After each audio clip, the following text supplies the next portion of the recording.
Has anyone been to a tea ceremony before? No? No. Okay. Anybody had matcha before? Uh-huh. Okay, well, some of you are in for one little surprise. So, I'll tell you a little bit about tea. This is our tea house. This is the tea garden area.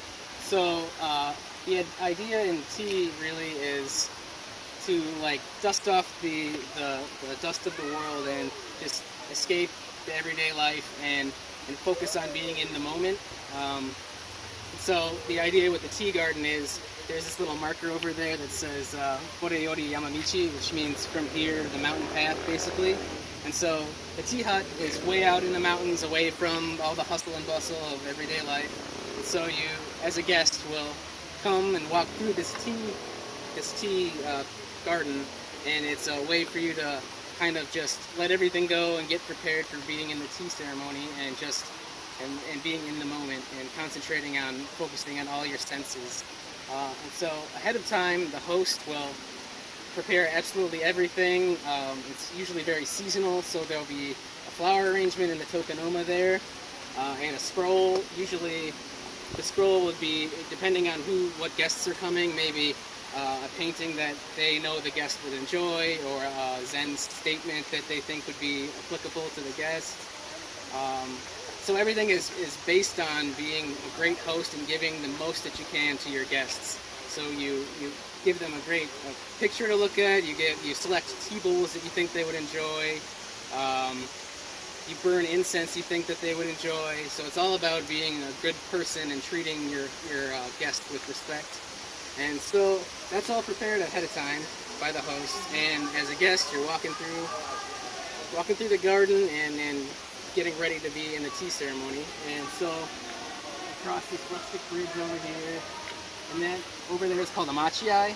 So the guest would go and sit in there and wait for the host to tell them it's time to come in. And so the host would come out and say that he's ready to start, and then each guest would walk over to that little tsukubai, the little basin of water.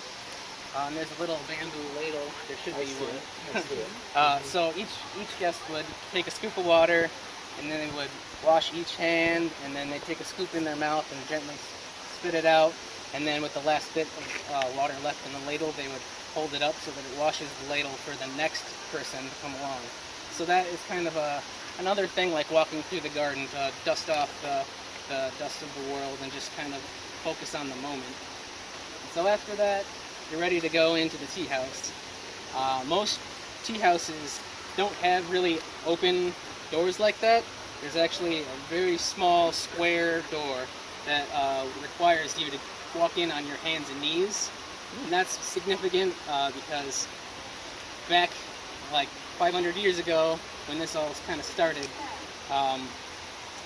there was lots of class differences and everything like that. And Senrikyu, who is one of the greatest tea masters in history, came up with this kind of door in order to make everyone equal in the tea room. So whether or not you are a peasant or a samurai or a lord or anything like that, you all have to go in on your hands and knees, and you're all equal in the tea room. And you would also have to take off your sword in order to get inside. So that's another thing with that. You have any questions? No? All right.